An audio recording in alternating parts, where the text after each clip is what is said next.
प्रवेश कर चुके हैं हिंदी नॉवेल मास्टर की उस गुप्त दुनिया में,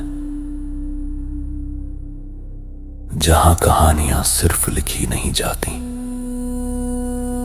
जाग उठती है। यहां हर छाया के पीछे एक रहस्य छिपा है, हर कदम पर एक अनसुनी फुसफुसाहट, और हर कहानी आपको उस अंधेरे दरवाजे तक ले जाती है जिसे खोलने की हिम्मत हर किसी में नहीं होती। डिस्क्लेमर: इस संसार के सभी पात्र, घटनाएं और स्थान कल्पना के धुएं से जन्मे हैं। इनका किसी वास्तविक व्यक्ति, संस्था या घटना से कोई संबंध नहीं है। यदि कोई समानता लगे तो याद रखिए, संयोग भी कभी कभी कहानी का हिस्सा बन जाता है। ये सामग्री केवल मनोरंजन और कल्पनाओं की रहस्यमयी यात्रा के लिए है। अध्याय 313 शक्ति ब्रह्म स्तर का अंतर प्रचंड दमन। धड़ धड़ धड़ शमशेर सिंह हवा में कई कदम पीछे लड़खड़ा गया। उसका हर कदम एक बेकाबू ताकत के साथ पड़ा, जिसने शून्य लोक को रौंद डाला, जब तक कि उसमें दरारें नहीं पड़ गईं और धमाके नहीं गूंजने लगे। इसके बावजूद वह खुद को तुरंत रोक नहीं पाया। संभलने से पहले वह कई मीटर दूर जा गिरा। आंखों में सदमे की परछाई लिए उसने रणवीर रायचंद की ओर घूर कर देखा। क्या तुम पहले ही शक्ति ब्रह्म स्तर में प्रवेश कर चुके हो? उसकी आवाज में दहशत घुली हुई थी। रणवीर रायचंद अभी बहुत युवा था। महज शक्ति देव स्तर तक पहुंचना ही उसे दुनिया के सबसे दुर्लभ प्रतिभावान योद्धाओं में शामिल कर देता, लेकिन उसने शक्ति ब्रह्म स्तर में कदम रख दिया था। यह अकल्पनीय था। ये तो बस शक्ति ब्रह्म स्तर है, इसमें इतना आश्चर्य क्यों? रणवीर ने शांत भाव से कहा। वह भी कभी मानता था कि शक्ति देव स्तर ही सर्वोच्च है, लेकिन ठाकुर मठ के विशेषज्ञों और छवि लूथरा के वरिष्ठ गुरु भाइयों को ऐसी शक्ति का प्रयोग करते देखने के बाद और साधना लोक के बारे में जानने के बाद शक्ति ब्रह्म स्तर के प्रति उसका नजरिया बदल गया था। जो लोग वास्तव में दुनिया के शिखर पर खड़े हैं, वे शक्ति राजा स्तर या शक्ति देव स्तर के नहीं, बल्कि शक्ति ब्रह्म स्तर के महान विशेषज्ञ हैं। और शायद शक्ति ब्रह्म स्तर से ऊपर भी और अधिक भयानक अस्तित्व मौजूद हैं। आखिरकार ठाकुर मठ के असुर और पवित्र आश्रम के शिष्यों के पास भी शक्ति ब्रह्म स्तर की साधना है। क्या ऐसी शक्तियों के नेता अभी भी केवल शक्ति ब्रह्म स्तर पर ही होंगे? असंभव। इसलिए अब शक्ति ब्रह्म स्तर हासिल करने के बाद भी रणवीर को कोई घमंड नहीं था। आगे का रास्ता अभी बहुत लंबा था। उसके इस लापरवाह लहजे पर शमशेर सिंह एक पल के लिए जम गया। सांसारिक योद्धाओं के लिए शक्ति देव स्तर ही अंतिम सीमा है। इसे तोड़कर शक्ति ब्रह्म स्तर में प्रवेश करना प्रकृति के नियमों को चुनौती देने जैसा है, जीवन के नियमों का हिंसक उल्लंघन, अत्यंत पीड़ा की एक परीक्षा।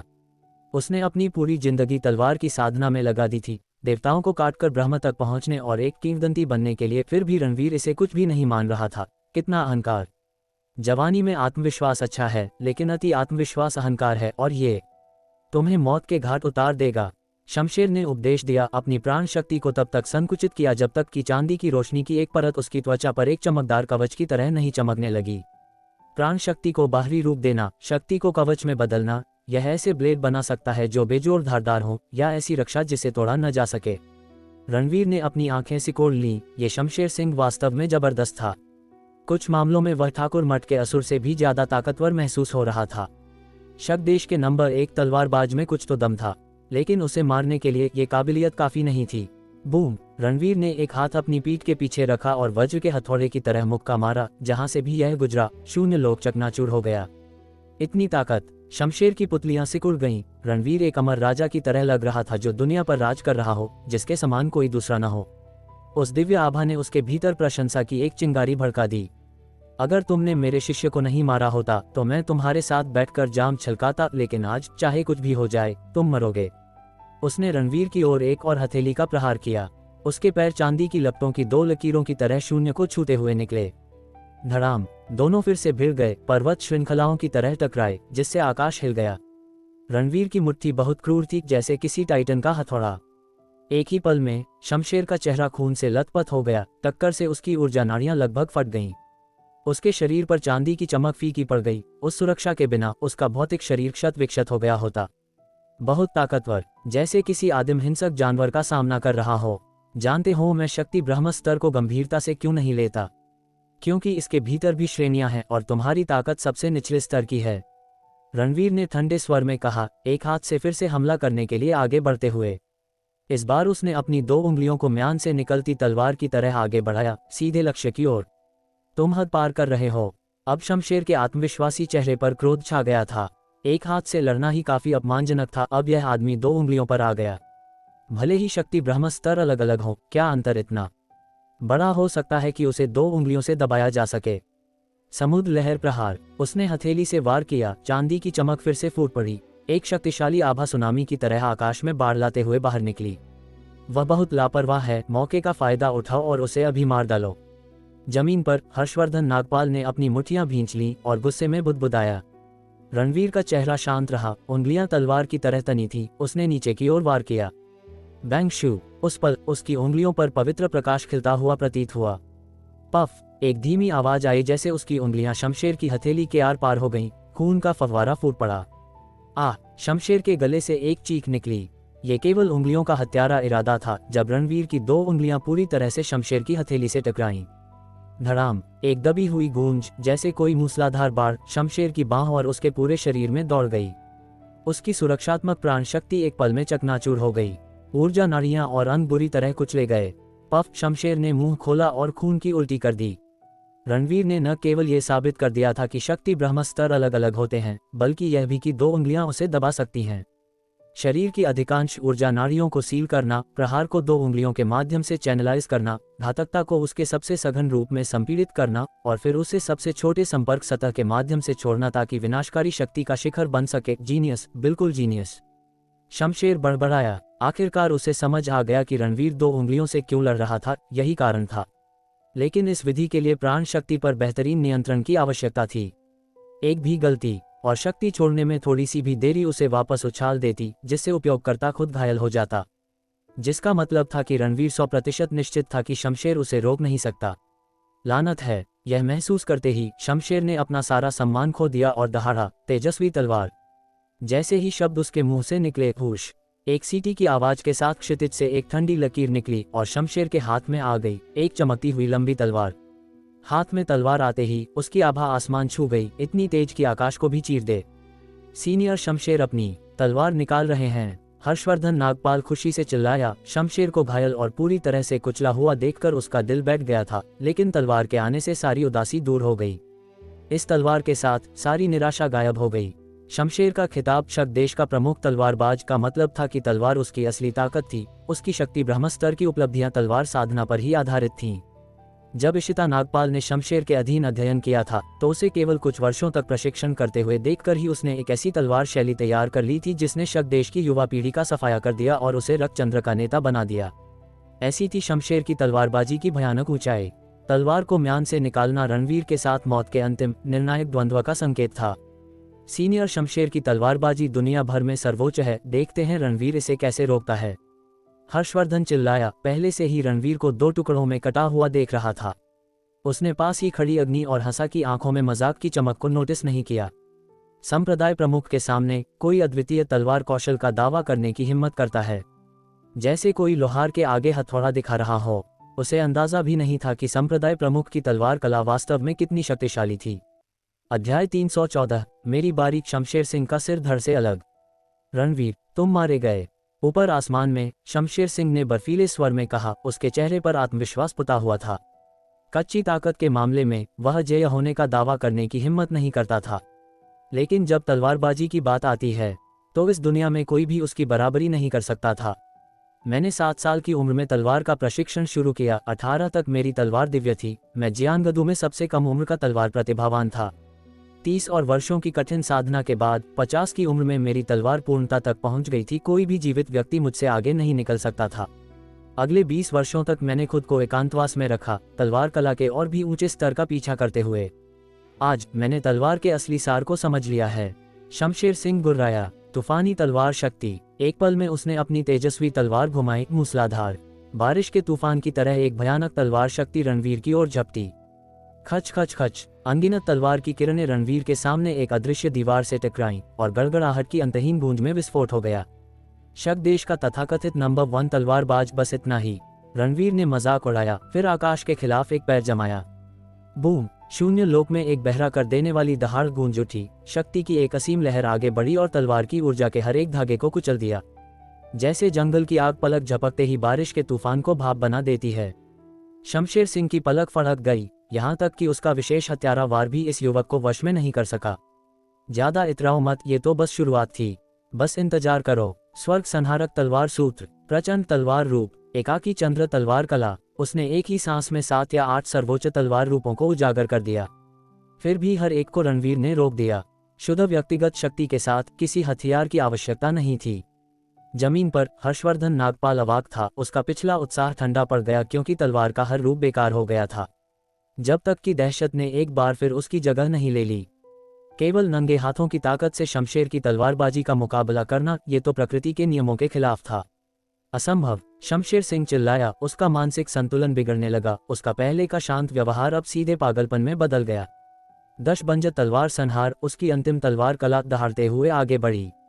लेकिन इसमें एक घातक दोष था, उसकी प्राण शक्ति का हर कतरा इसमें खर्च हो जाएगा। उसे अब परवाह नहीं थी। अगर वह पीछे हटता तो मौत निश्चित थी। एक घातक प्रहार के लिए सब कुछ दांव पर लगाना बेहतर था। शाह! जैसे ही तेजस्वी तलवार उठी, जंगली तलवार शक्ति ने रणवीर को हर तरफ से जेल की तरह घेर लिया। इसलिए इसका नाम था दशबंज तलवार संहार। रणवीर रायचंद मर्जा। शमशेर सिंह ने अंतिम निर्णय के साथ नीचे की ओर वार किया। उस पल में सभी 10 बंज तलवार की ऊर्जाएं भूखे जानवरों की तरह उमड़ पड़ी, मानो आकाश ही उबलने लगा हो। हर्षवर्धन नागपाल की आंखें उम्मीद से चमक उठी। इसे तो उसे मारना ही होगा। उसकी सारी उम्मीदें इस एक वार पर टिकी थीं। हंसा और अग्नि शांत रहीं। शमशेर का हमला भयंकर था, फिर भी संप्रदाय प्रमुख ने अभी तक अपना तुरुप का इक्का नहीं खोला था। वह स्पष्ट रूप से दुश्मन की असली सीमाओं को परख रहे थे। एक बार जब वह परीक्षा से थक जाएंगे तो लड़ाई खत्म हो जाएगी। जैसे ही असीम तलवार शक्ति नीचे उतरी, रणवीर अडिग खड़ा रहा। नाजुक पल में उसने एक हथेली उठाई, उसका चोला हवा में लहराया। एक भयानक आभा जागते हुए हिंसक जानवर की तरह फूट पड़ी। हुश! रणवीर ने नंगे हाथ को सीधे तेजस्वी तलवार की ओर घुमाया। मेरे प्रहार के खिलाफ मांस के हाथ का उपयोग। शमशेर सिंह ने अपनी आंखें सिकोड़ लीं। आत्महत्या! उसने दोनों हाथों से तलवार को जकड़ लिया और अपनी पूरी ताकत से नीचे वार किया। रणवीर की हथेली सीधे धार से टकराए। धड़ाम! शून्य लोक कांप उठा। फिर भी रणवीर का हाथ, जो रहस्यमयी स्टील की तरह बना था, सुरक्षित था और उसने ब्लेड को जकड़ लिया। उसके शरीर से निकलने वाली आभा फिर बाहर की ओर फट पड़ी। कड़क! तेजस्वी तलवार हवा में धूल बनकर बिखर गई। शमशेर सिंह ने खून की उल्टी की, जैसे कि उस पर बिजली गिर गई हो। उसकी सारी प्राण शक्ति उस तलवार में समा गई थी। इसके विनाश ने उसकी आत्मा को घायल कर दिया। उसे विश्वास ही नहीं हो रहा था कि एक नंगे हाथ ने तेजस्वी तलवार को नष्ट कर दिया। क्या ये शक्ति ब्रह्म स्तर की ताकत है? नाश हो! रणवीर ने दहाड़ लगाई। उसके शरीर से निकली आभा ने दशबंज तलवार के पिंजरे को तोड़ दिया। दुनिया साफ हो गई। सुबह की धूप रणवीर को एक देवता की तरह नहलाने लगी। तेजस्वी तलवार के जाने और दशबंज के टूटने के साथ शमशेर का सब कुछ दांव पर लगाने वाला वार पूरी तरह से विफल हो गया। हर्षवर्धन नागपाल का दिल बैठ गया। हम खत्म हो गए, खत्म। तुमने तलवार शक्ति का इस्तेमाल किया। केवल अब शमशेर को एहसास हुआ कि रणवीर की आभा वास्तव में एक कहीं अधिक भयानक तलवार शक्ति थी, उसकी अपनी दशबंज तलवार शक्ति से भी बढ़कर। लेकिन कैसे? मैंने इस स्तर तक पहुंचने के लिए दशकों बिताए, एक जूनियर तलवार शक्ति का उपयोग कैसे कर सकता है? तुम गलत हो, रणवीर ने सपाट स्वर में कहा। हैं? शमशेर ने घूर कर देखा। इससे पहले कि वह पूछ पाता, रणवीर बोला, मैं जो चलाता हूं वह तलवार संकल्प है। क्या तलवार संकल्प? शमशेर सिंह का दिमाग चकरा गया, दहशत से सन रह गया। तलवार शक्ति और तलवार संकल्प पूरी तरह से अलग स्तर हैं। एक योद्धा जो लंबे समय तक एक हथियार चलाता है, वह तलवार शक्ति को जन्म दे सकता है। तलवार शक्ति तब बनती है जब प्राण शक्ति ब्लेड के माध्यम से प्रवाहित होती है, एक अद्वितीय ऊर्जा धार बनाती है। वही सिद्धांत कृपाण शक्ति, भाला बल आदि के पीछे है। फिर भी तलवार शक्ति का होना तलवार संकल्प होने के बराबर नहीं है। तलवार संकल्प एक उच्च स्तर है।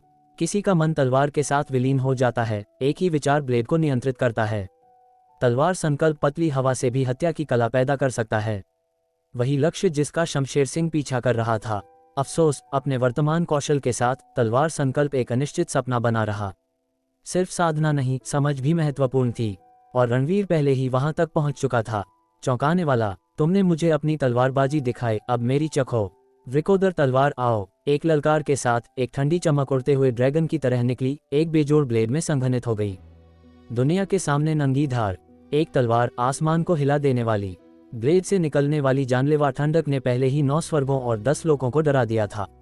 शमशेर सिंह, जो खुद एक उस्ताद था, उसके आतंक को महसूस कर सकता था। जैसे कि असंख्य आत्माओं के खून में नहाई हुई उसकी अशुभ आभा दिल को चीर गई। इस तलवार के आगे तेजस्वी तलवार का चरा थी। तुम अब मर सकते हो। रणवीर ने वृकोदर तलवार को शमशेर की ओर तान दिया। जैसे ही उसके शब्द गिरे, वृकोदर तलवार ने अपनी जानलेवा उड़ान शुरू कर दी। अध्याय 315, नागपाल परिवार का सफाया। हुश, एक चमकदार तलवार की रोशनी गिरते हुए उल्का की तरह। ये धीमी लग रही थी, लेकिन एक पल में ये पहले ही शमशेर सिंह तक पहुंच चुकी थी, क्योंकि यह तलवार बहुत तेज थी।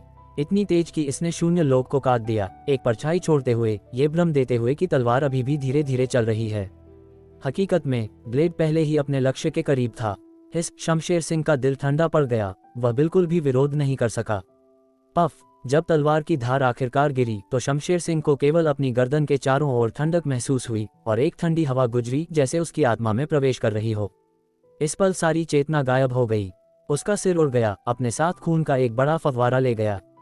बचा हुआ बिना सिर वाला धड़ जमीन पर गिरने का मौका भी नहीं पा सका। तलवार शक्ति की बची हुई ताकत के तहत तुरंत खून की धुंध में विस्फोट कर गया। शक देश का नंबर 1 तलवारबाज इस तरह गिर गया।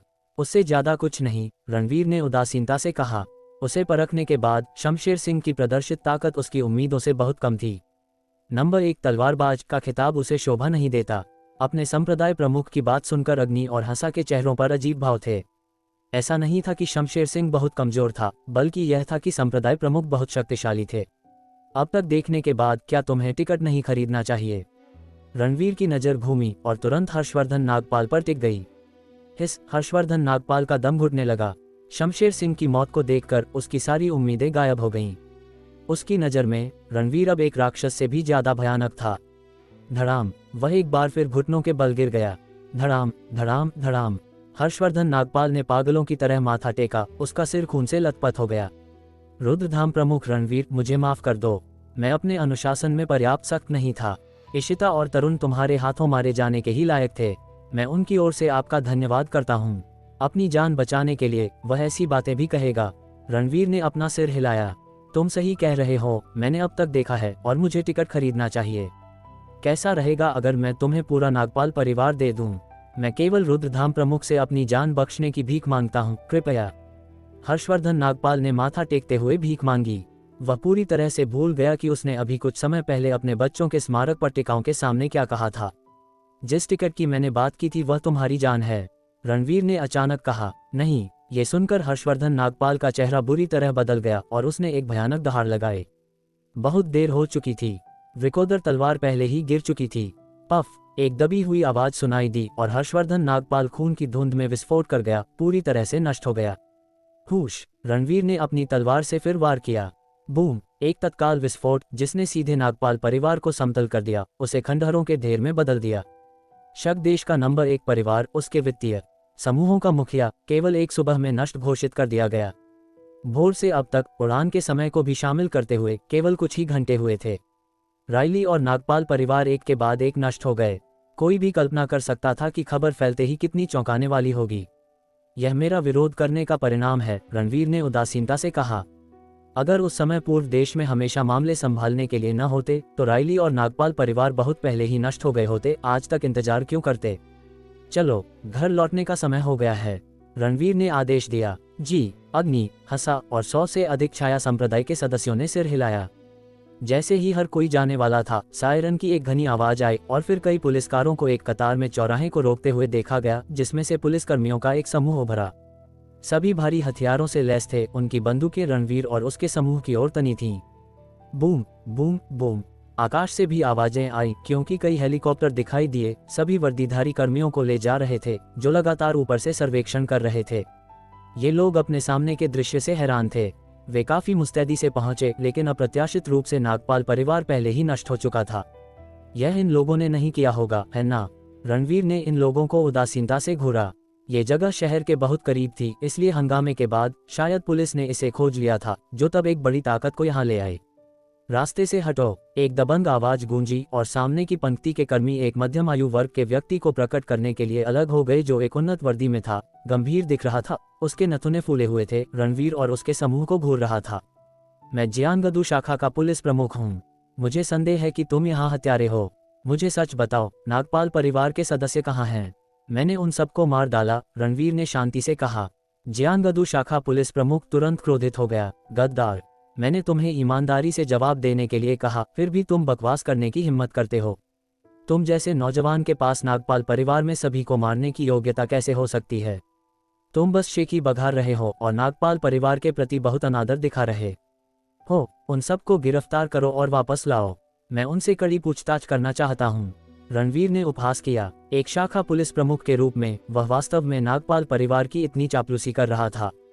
वह अब समझ गया कि इतने सारे लोगों को यहाँ लाने का कारण यह नहीं था कि वह जानता था कि घटनास्थल पर क्या हुआ, बल्कि यह पूरी तरह से नागपाल परिवार के लिए अपना सम्मान दिखाने के लिए था।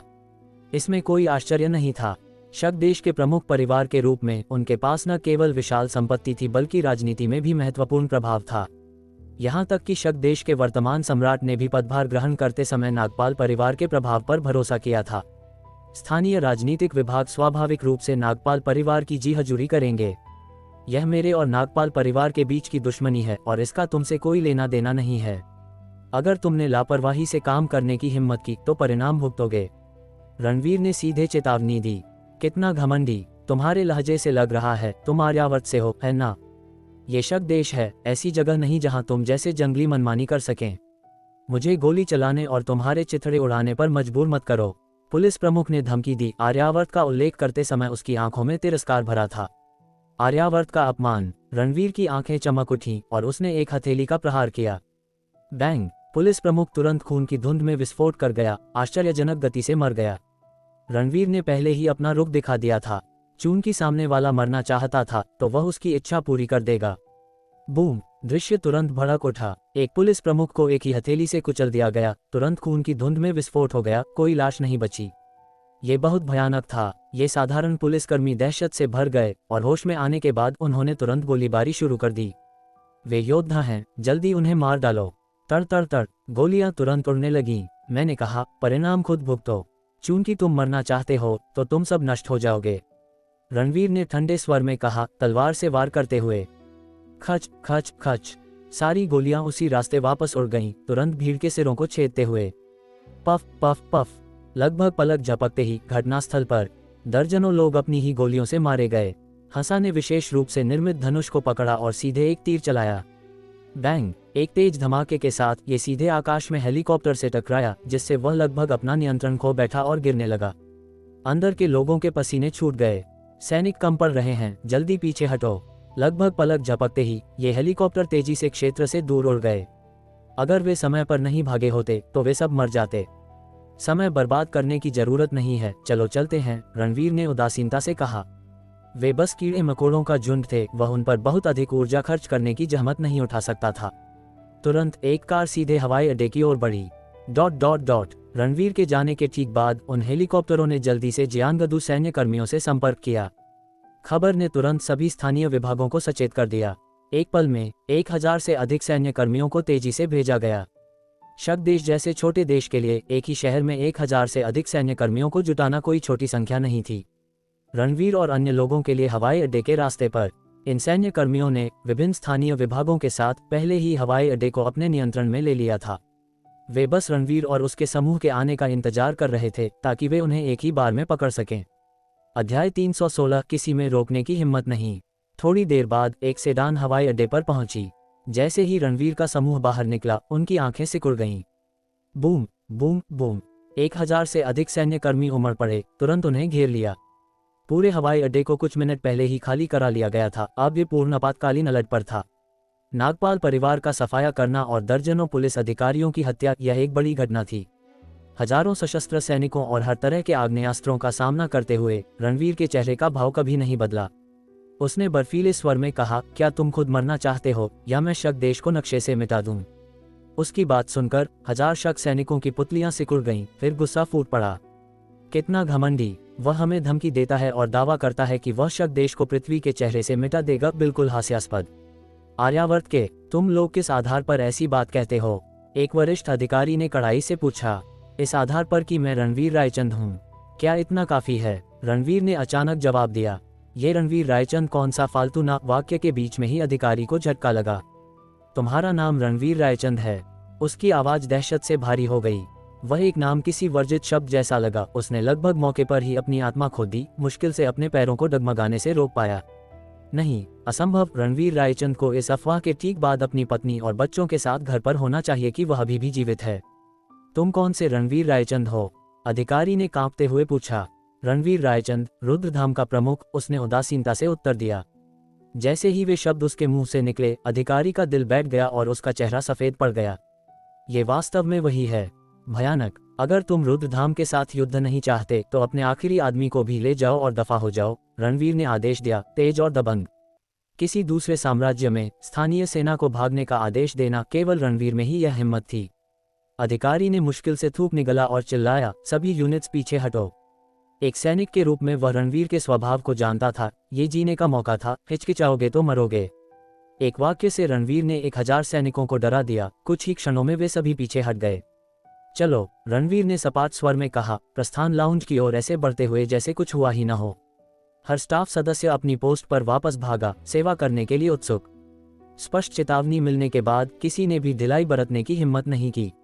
मिनटों बाद रणवीर, अग्नि और हसा निजी जेट पर सवार हुए। तभी एक और समूह वीआईपी कॉरिडोर से विमान की ओर भागा। उनका नेतृत्व एक गंजा, बुजुर्ग आदमी कर रहा था जो अंगरक्षकों और वरिष्ठ हवाई अड्डे के अधिकारियों से घिरा हुआ था। वे पागलों की तरह तेज गति से चले, चेहरे पर चिंता थी। विमान तक पहुंचकर गंजा आदमी बोला, मिस्टर रायचंद, शक देश में आपका स्वागत है। मैं जियांगदू का जिला प्रमुख हूं। कृपया किसी भी मेहमाननवाजी में कमी के लिए मुझे माफ करें। रणवीर ने मन ही मन उपहास किया। उसका नाम बोले जाने से पहले उन्होंने हवाई अड्डे को लॉक कर दिया था। उसके बाद यहाँ तक कि जिला प्रमुख भी आया। कितनी विडंबना है। मैं यहाँ एक व्यक्तिगत दुश्मनी निपटाने आया हूँ, इसका तुमसे कोई लेना देना नहीं है। हंगामा मत करो, उसने ठंडे स्वर में कहा, चेतावनी देते हुए कि जो कोई भी हस्तक्षेप करेगा उसे परिणाम भुगतने होंगे। जी, प्रमुख ने पागलों की तरह सिर हिलाया, भयभीत। उसके सामने वाला व्यक्ति एक बार 10 राज्य गठबंधन को नेस्तनाबूद कर चुका था। अब दुनिया के 3 महान निषिद्ध क्षेत्रों में से 2 उसके सामने गिर चुके थे। उसकी ताकत और भी अधिक थी, वरना प्रमुख दौड़कर नहीं आता, उस खून खराबे को रोकने के लिए बेताब जिसे शक देश में कोई नहीं रोक सकता था। रणवीर ने और कुछ नहीं कहा और विमान में सवार हो गया। जियांगदू जिला प्रमुख ने जेट को उड़ते हुए देखा। उसके दिल का बोझ आखिरकार उतर गया। चापलूसी भरी मुस्कान गायब हो गई। उसका चेहरा बर्फ जैसा ठंडा हो गया। एक विदेशी ने अपनी ही धरती पर कोहराम मचाया था, फिर भी उसे, एक जिला प्रमुख को, उसे विदा करना पड़ा। घोर अपमान। लेकिन उसके पास कोई विकल्प नहीं था। अगर वे रणवीर रायचंद के साथ अच्छा व्यवहार करने में विफल रहे तो शक देश बर्बाद हो जाएगा। जब 10 राज्य गठबंधन नष्ट हुआ था तो शक देश भी लगभग गिर गया था। केवल पक्ष बदलकर वे बच पाए थे। तभी एक वरिष्ठ पुलिस अधिकारी प्रमुख के पास भागा। क्या तुमने पुष्टि कर ली है? प्रमुख ने पूछा। सर, नागपाल परिवार में कोई जीवित नहीं बचा, वे सब मर चुके हैं, अधिकारी ने जवाब दिया। आवाज कांप रही थी। शक देश का सबसे प्रमुख परिवार मिटा दिया गया था। अकल्पनीय। इसमें कोई शायद नहीं है, वे निश्चित रूप से मर चुके हैं, प्रमुख ने गंभीर होकर कहा। रणवीर की उनके साथ पुरानी दुश्मनी थी, उसने कभी एक भी सांस नहीं छोड़ी होगी। प्रमुख, नागपाल हमारे देश का अग्रणी परिवार था जिसका बहुत बड़ा राजनीतिक प्रभाव था। उसे जाने देने से जनता में आक्रोश पैदा होगा, एक सहायक ने चिंता जताई। उसे जाने दें। रणवीर की ताकत के साथ क्या हमारे पास फैसला करने का अधिकार भी है? एक गलत कदम और शक देश खत्म। आपको क्या लगता है क्या बुरा है, जनता की राय या राष्ट्रीय विनाश? प्रमुख ने झिड़क दिया। सहायक चुप हो गया। मैं जानता हूं कि नागपाल हमारे देश के नंबर 1 तलवारबाज शमशेर सिंह से जुड़े थे। अगर शमशेर कार्रवाई करता है तो रणवीर मर सकता है और राज्य दावा कर सकता है कि उसके हाथ साफ हैं, प्रमुख ने चालाकी से कहा। शमशेर सिंह नाम सुनते ही वहां मौजूद सभी लोग हौंफने लगे, फिर उनके चेहरों पर श्रद्धा के भाव आ गए। शक देश का प्रमुख तलवारबाज एक जीवित किंवदंती। अगर वह मैदान में उतरता तो वह निश्चित रूप से रणवीर का वध कर सकता था। उसी पल वरिष्ठ पुलिस अधिकारी को एक फोन आया। क्या? उसका चेहरा राख जैसा हो गया। फोन रखते हुए वह हकलाया, प्रमुख, कुछ भयानक हुआ है। बको भी, प्रमुख ने भौंकते हुए कहा। भौहें तनी हुई थीं। 40 मिनट पहले की खुफिया जानकारी, शमशेर सिंह नागपाल एस्टेट गए थे और अब वे शायद मर चुके हैं, अधिकारी ने मुश्किल से कहा। खबर इतनी धरती हिला देने वाली थी कि उसे शायद ही विश्वास हो रहा था। क्या शमशेर सिंह मर चुका है? वहां मौजूद सभी लोग कांप उठे, दिल धड़कने लगे। जियानगदू जिला प्रमुख को अपनी रीढ़ में एक सिहरन दौड़ती महसूस हुई। उसने रणवीर को मारने और शक देश के लिए सम्मान वापस जीतने के लिए शमशेर पर अपनी उम्मीदें टिका दी थीं। अब वह योजना बचकानी लग रही थी। शमशेर सिंह नागपालों की मदद करने गया था, फिर भी अंत में वह मर गया। उसे किसने मारा, ये समझाने की जरूरत नहीं थी। रणवीर रायचंद। दहशत की एक लहर उन सभी पर छा गई, जिससे दृश्य भयानक सन्नाटे में डूब गया। अध्याय 317 दुनिया हिल गई। इस पल शक देश से आर्यावर्त की ओर उड़ रहे एक निजी जेट पर रणवीर रायचंद आंखें बंद करके आराम कर रहा था। शायद कोई कल्पना भी नहीं कर सकता था कि अभी कुछ समय पहले उसने एक ही बार में 2 साम्राज्यों का सफाया कर दिया था, 2 विशाल कुलों को जमींदोज कर दिया था और कई शीर्ष स्तरीय विशेषज्ञों का वध कर दिया था। चाहे वह 4 शूरवीर हो या शमशेर सिंह, वे सभी शक्तिशाली थे। संप्रदाय प्रमुख नागपाल परिवार शक देश में एक उच्च स्थान रखता था और राजनीतिक, व्यापारिक और मार्शल हलकों में भारी प्रभाव डालता था। आपने उन्हें मिटा दिया। शक देश को एक सीधा भारी झटका। फिर भी जियानगदू के गवर्नर ने व्यक्तिगत रूप से हमें बाहर निकाला। क्या वे कोई साजिश रच रहे हो सकते हैं? हंसा ने हैरानी में पूछा। उन्हें 10 गुना ज्यादा हिम्मत दे दो और फिर भी वे हिम्मत नहीं करेंगे, रणवीर ने मुस्कुराते हुए जवाब दिया। शक देश के लिए नागपाल परिवार का मतलब लगभग उतना ही था जितना नवयुग राष्ट्र के लिए मेहता परिवार का था। जब उसने मेहता परिवार का सफाया किया था तो नवयुग ने कोई कदम उठाने की हिम्मत नहीं की। उसका नाम ही पूरे देश को डराने के लिए काफी था। शक देश भी एक छोटा राष्ट्र था। स्वाभाविक रूप से उसने उतावलेपन में कार्य करने की हिम्मत नहीं की। एक ऐसी जगह जो सालों पहले लगभग जमीन पर गिरा दी गई थी। कोई भी साजिश रचने की हिम्मत करने से पहले उसकी सरकार चाहेगी कि शक देश नक्शे से मिट जाए। रायली और नागपाल परिवार से निपटने के बाद रणवीर का अगला निशाना ठाकुर मठ था। लेकिन ठाकुर मठ देश के अंदर था। एक बार जब उसे उनके मुख्यालय का पता चल गया तो वह उन्हें किसी भी समय समतल कर सकता था। 3 घंटे से भी कम समय में विमान दिल्ली हवाई अड्डे पर उतरा। सिर्फ 11 बजे थे। कल शाम से अब तक बमुश्किल 1 रात और आधा दिन बीता था। उसने अपना मिशन समय से पहले पूरा कर लिया था। रणवीर ने हवाई अड्डे पर कुछ छोटे खिलौने खरीदे और घर की ओर भागा। अग्नि, हंसा और छाया संप्रदाय के सदस्यों ने उसे हवाई अड्डे पर विदाई दी और परछाइयों में गायब हो गए। कुछ ही क्षणों में रणवीर हरिशेखर विला पहुंच गया। रूही, पापा वापस आ गए। उसने दरवाजे पर खड़े होकर पुकारा। एक पल में रूही ने दरवाजा धकेला और उत्साह से उसकी बाहों में कूद गई। पापा, आप इस बार इतनी जल्दी वापस आ गए? क्योंकि मैंने तुमसे वादा किया था, है ना? रणवीर ने प्यार से उसकी छोटी नाक को थपथपाया, दुलार करते हुए, फिर उसे उपहार दिए। देखो, ये सब तुम्हारे लिए हैं, क्या तुम्हें पसंद आए? वाह, इतने सारे खिलौने। रूही की चमकदार आंखें सितारों की तरह चमक उठीं। थैंक यू पापा, मुझे आपके खरीदे हर तोहफे से प्यार है, वह मीठा बोली, एक प्यारी सी नन्ही परी। चाहे वह कितना भी थका हुआ या निराश महसूस करे, रूही की मुस्कान पर एक नज़र उसे गर्माहट से भर देती थी। उसकी वजह से उसे एक अलग तरह की कोमलता का अनुभव होता था। प्रमुख, सब कुछ निपट गया। विक्रम दिखाई दिया, हैरान। गरुड़ साम्राज्य जाने और वापस आने में विमान से 20 घंटे से अधिक समय लगता है, फिर भी 1 रात और आधे दिन में उसने रायली और नागपाल परिवार का सफाया कर दिया। ऐसा नहीं था कि उसे प्रमुख की ताकत पर संदेह था, ये बस बहुत तेज था। तुम्हें क्या लगा मैं वहां किस लिए गया था? छुट्टी मनाने? रणवीर हंसा। नहीं नहीं, मैं बस हैरान हूँ। विक्रम हंसा। जब तक रायली और नागपाल परिवार चले गए हैं, वे अब मक्खियों की तरह हमारे आसपास नहीं भिन-भिना सकते। निश्चिंत रहो, तुम फिर कभी किसी भी कबीले से नहीं सुनोगे। हमारे दुश्मनों के पास केवल एक ही रास्ता है, विनाश, रणवीर ने ठंडे स्वर में कहा। वह रूही के सामने उस सारी हिंसा पर चर्चा नहीं करना चाहता था, इसलिए उसने विवरण संक्षिप्त रखा। संक्षेप में, रायली और नागपाल परिवार का सफाया करना ही काफी था। चलो, मम्मी को पिक करते हैं और दोपहर का खाना बाहर खाते हैं, रणवीर ने रूही से कहा। फिर खिलौने घर पर छोड़ दिए और विक्रम ने उन्हें रोहाना ग्रुप तक पहुंचाया। मिनटों बाद रोहाना ग्रुप टावर के नीचे उसने अनन्या शर्मा को पिक किया। वह एक मीटिंग में थी। विदेशी सहायक कंपनी को पिछले 2 दिनों से दुर्भावनापूर्ण लक्ष्यीकरण का सामना करना पड़ा था, जिससे वह व्यस्त थी। कार में बैठते ही वह चिल्लाए, रणवीर, क्या तुम जयपुर में ओबरॉय परिवार से मिलने नहीं गए थे? तुम सिर्फ 1 रात के बाद वापस कैसे आ गए? मामला निपटते ही मैं वापस आ गया। कंपनी की परेशानी जल्द ही हल हो जानी चाहिए, उसने मुस्कुराते हुए जवाब दिया। अनन्या को नहीं पता था कि उसने इसे कैसे ठीक किया, लेकिन वह बहुत आभारी थी। रणवीर, तुम्हारे उस कार्ड की बदौलत हम नकदी प्रवाह संकट से बच गए जब हमारे विदेशी खाते फ्रीज हो गए थे। मैंने कुछ अरब बाहर ट्रांसफर किए, क्या वह ठीक था? उसने सावधानी से पूछा। केवल कुछ अरब, रणवीर हंसे बिना नहीं रह सका। 'कुछ कुछ 100 या 1000 अरब भी ठीक हैं जब तक ये समस्या को ठीक करता है। ठीक है, चलो खाने के लिए कहीं चलते हैं। कुछ ही क्षणों में 3 लोगों का परिवार रूहाना ग्रुप के पास एक हाई एंड रेस्तरां में पहुंचा। उसने विक्रम को साथ ले जाने की कोशिश की थी, लेकिन विक्रम ने दृढ़ता से मना कर दिया। वह कबाब में हड्डी नहीं बनना चाहता था और अकेले लंच करने चला गया। ऑर्डर देने के बाद अनन्या पूछने से खुद को नहीं रोक पाए, रणवीर, जब तुम ओबरॉय परिवार को देखने जयपुर गए थे तो उन्होंने कंपनी की समस्या को वास्तव में कैसे हल किया? रणवीर अजीब लग रहा था, डर था कि वह चिंता करेगी। उसने निकलने से पहले एक नेकनियत झूठ बोला था और अब नहीं जानता था कि कैसे समझाए। खैर, ये जटिल है। वैसे भी मुद्दा जल्द ही साफ हो जाना चाहिए। सच में, अनन्या ने उसे संदेह से देखा। तुम्हें जानते हुए मुझे लगता है कि तुम कुछ छुपा रहे हो। मैं इस तरह की बात के बारे में झूठ क्यों बोलूंगा? चलो खाते हैं, उसने उसकी नज़र से बचते हुए कहा, डरते हुए कि वह हार मान लेगा और सब कुछ उगल देगा। ठीक है, हम देखेंगे कि यह कैसे होता है। अगर तुम झूठ बोल रहे हो, हम। अनन्या ने चंचल चेतावनी में अपने दांत दिखाए, जो बहुत प्यारी लग रही थी। जबकि 3 लोगों का परिवार अपने भोजन का आनंद ले रहा था।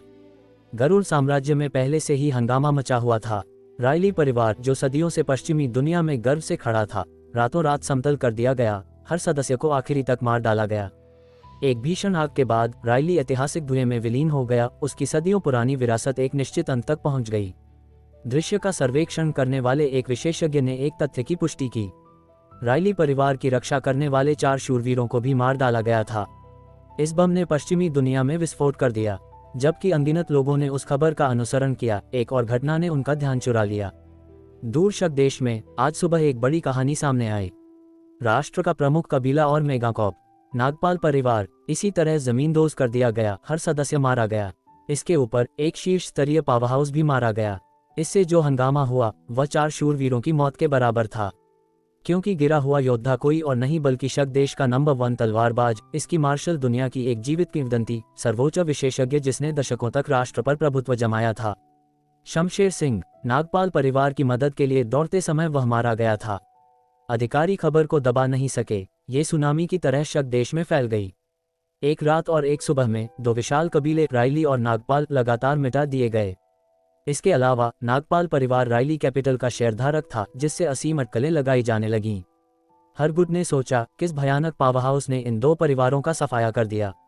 यहाँ तक कि 4 शूरवीरों और शमशेर सिंह जैसे शीर्ष विशेषज्ञ भी आपदा से बच नहीं पाए। अकल्पनीय, बिल्कुल धरती हिला देने वाला। अध्याय 318 दरवाजे पर माफी। जैसे ही खबर जंगल की आग की तरह फैल रही थी, किसी ने कुछ जानकारी उजागर की। रायली परिवार और नागपाल परिवार दोनों की रणवीर रायचंद के साथ दुश्मनी है। समुद्र पर रणवीर पर हुए हमले के पीछे रायली परिवार था।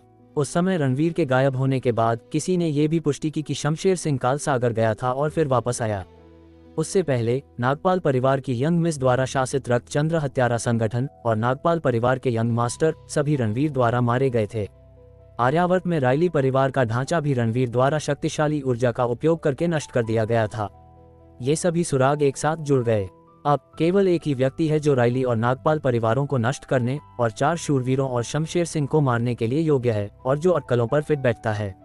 रुद्रधाम प्रमुख रणवीर रायचंद। जब निष्कर्ष निकला तो दुनिया हैरान रह गई। रणवीर स्पष्ट रूप से अपनी वापसी के बाद से अपने सभी दुश्मनों को खून से नहलाने जा रहा था। मेहता परिवार को समतल करने से लेकर नवयुग राष्ट्र को डराने तक, फिर रायली और नागपाल के साथ हिसाब चुकता करने तक। वे सभी जो उसके साथ नहीं चल सके, बिना कफन दफन के मारे गए। कुछ समय के लिए प्रमुख ताकतों के दिलों में दहशत की लहर दौड़ गई।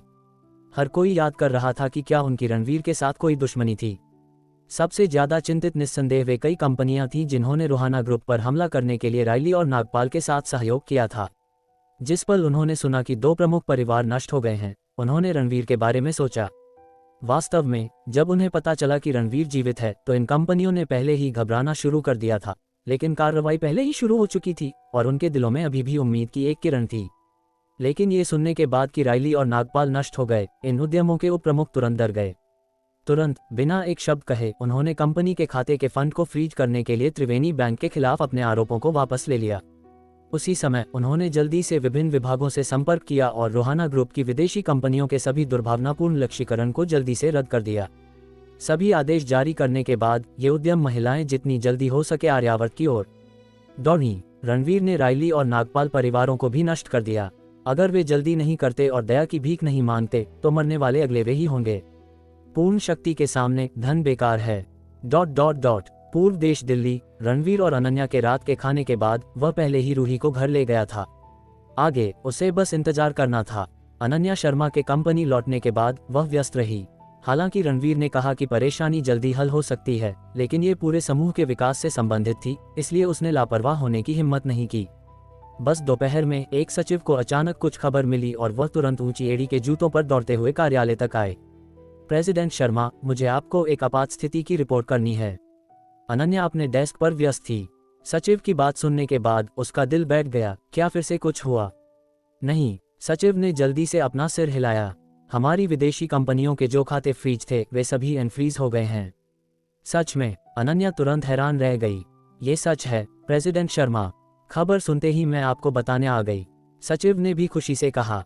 इस पल मेज पर फोन बजा और अनन्या ने तुरंत उत्तर दिया। यह विदेशी सहायक कंपनी के प्रमुख का था। उसने न केवल सचिव की बात की पुष्टि की, बल्कि सब कुछ विस्तार से समझाया। फोन रखने तक अनन्या को विश्वास नहीं हो रहा था। ये सरप्राइज बहुत अचानक आया। यह जरूर रणवीर होगा। उसने ये सब हल करने के लिए कदम उठाया। न केवल विदेशी कंपनी के खाते अनफ्रीज हुए थे, बल्कि रुहाना ग्रुप के शेयर भी सामान्य हो गए थे। कंपनी को निशाना बनाने वाली काली ताकतें मानो एक पल में काट दी गई हों। दोपहर में अनन्या को इंटरनेट से ये भी पता चला कि गरुड़ साम्राज्य का रायली परिवार और शक देश का नागपाल परिवार सभी जमींदोज कर दिए गए और सभी कर्मी बिना किसी बचे हुए के मारे गए। विनाश का समय कल रात और आज सुबह का था, और यह समयावधि भी वही थी जब रणवीर ने दिल्ली छोड़ा था। क्या ये वह हो सकता है? अनन्या हैरान थी। नहीं, उसे तुरंत पूछना चाहिए। वह अपना फोन उठाने ही वाली थी, लेकिन अचानक रुक गई। दिल्ली से गरुड़ साम्राज्य आने जाने में 20 घंटे से अधिक समय लगता है, और वह भी बिना किसी आराम के। अन्यथा इसमें अधिक समय लगेगा। इसके अलावा नागपाल परिवार शक देश में है। अगर उसे फिर से वहां भागना पड़े तो एक रात और एक सुबह काफी नहीं होगी। ये सोचते हुए अनन्या ने जल्दी से अपना सिर हिलाया। ये रणवीर नहीं होना चाहिए। उसे नहीं पता था कि न केवल ये सब रणवीर द्वारा किया गया था, बल्कि रुहाना ग्रुप के खिलाफ कार्रवाई करने वाले प्रमुख उद्यमों के प्रमुख भी दिल्ली की ओर पागलों की तरह भाग रहे थे, सिर्फ व्यक्तिगत रूप से दया की भीख मांगने के लिए। जैसे ही शाम हुई, विभिन्न कंपनियों के प्रमुख दिल्ली हवाई अड्डे पर पहुंचे। जैसे ही वे एक साथ रुहाना ग्रुप जाने की तैयारी कर रहे थे, एक काली कार अचानक हवाई अड्डे के बाहर आए और उनके सामने रुक गई।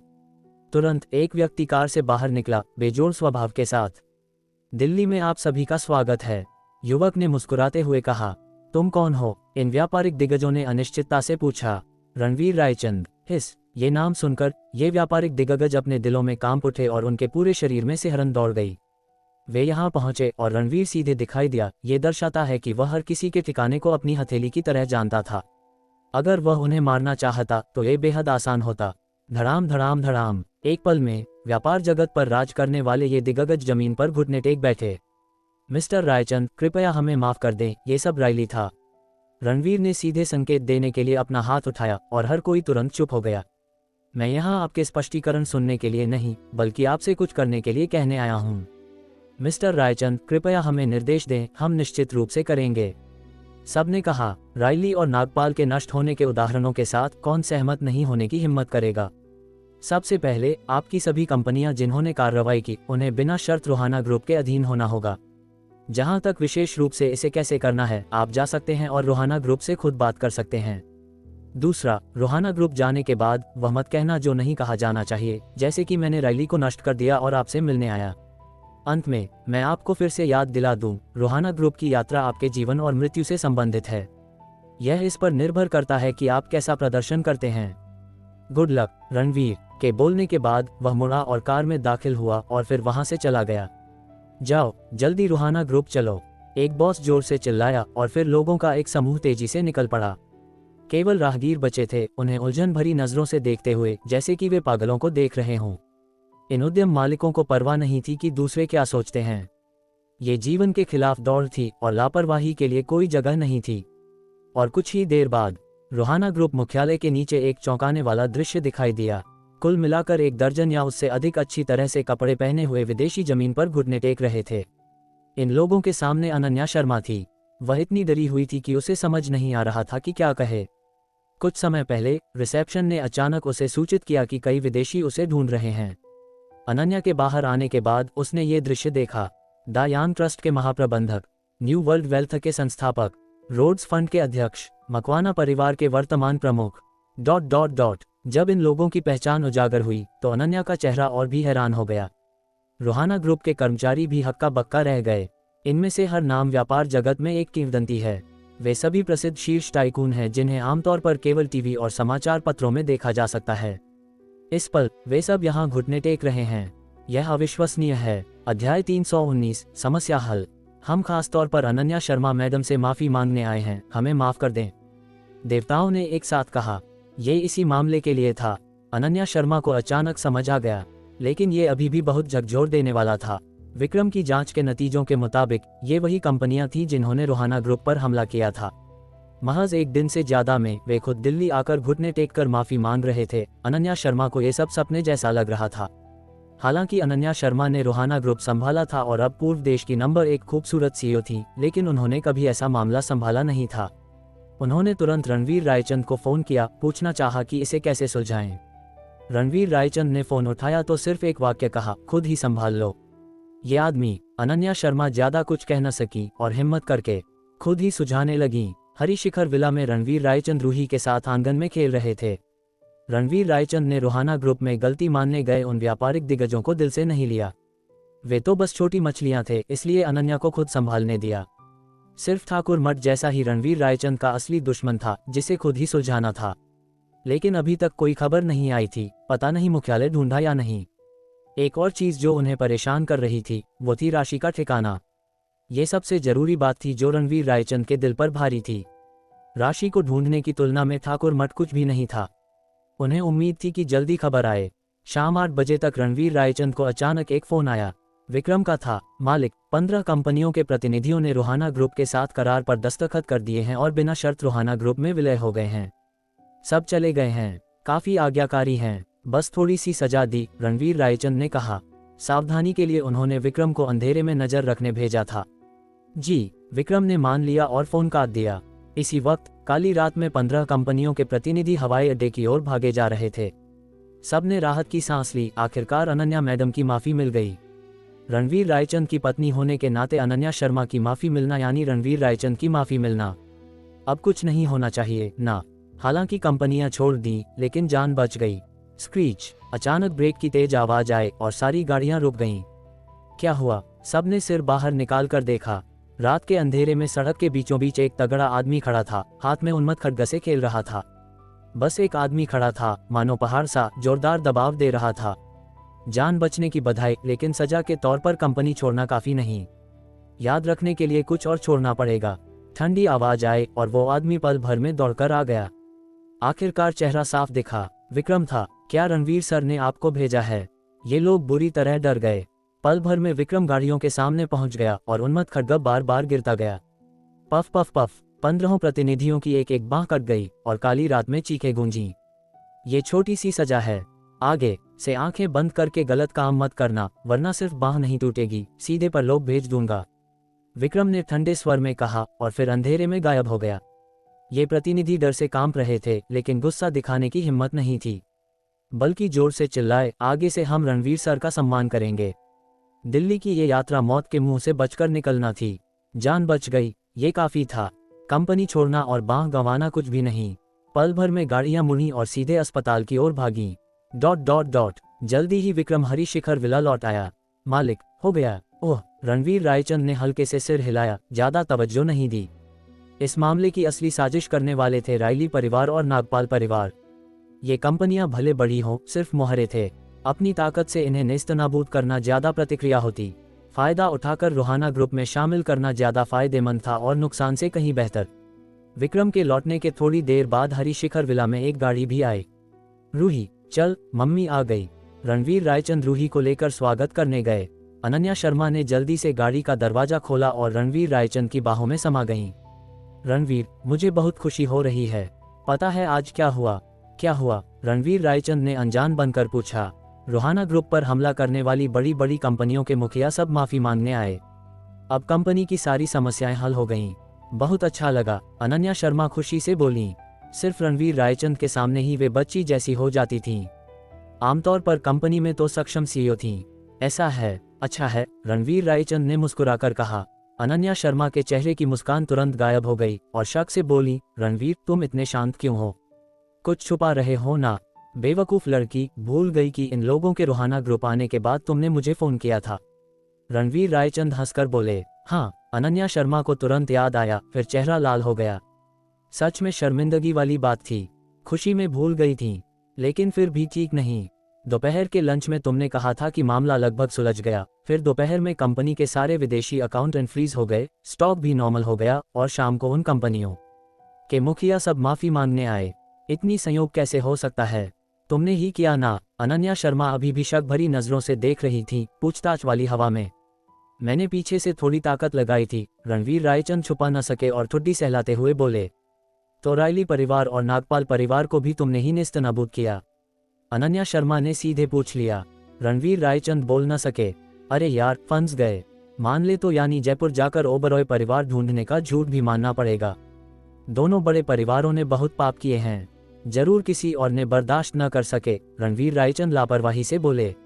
रणवीर रायचंद, अनन्या शर्मा गंभीर होकर बोली, साफ साफ बता तुमने किया। इस बारे में विक्रम, तुझे पता है क्या हुआ? रणवीर रायचंद इधर उधर देखकर टॉपिक बदलने लगे। मैं? विक्रम रोना चाहता था। इसका मुझसे क्या लेना देना? अच्छा मालिक और भाभी, देर हो रही है, मैं पहले सोने जा रहा हूँ, कहकर मौके से निकल लिया। इसमें फंसना नहीं चाहता था। ये लड़का दिन पर दिन चालाक होता जा रहा है। रणवीर रायचंद ने मन ही मन बुरा कहा। अनन्या, अब बहुत देर हो गई है या? रणवीर रायचंद, आखिरी मौका, नहीं बताओगे तो नहीं पूछूंगी, अनन्या शर्मा ने त्योरियां चढ़ाईं। बाद में बता दूं। रणवीर रायचंद ने रूही की ओर देखा। अनन्या शर्मा को कुछ समझ आ गया और सिर हिला दिया। परिवार लिविंग रूम में लौटा, मानो कुछ हुआ ही ना हो।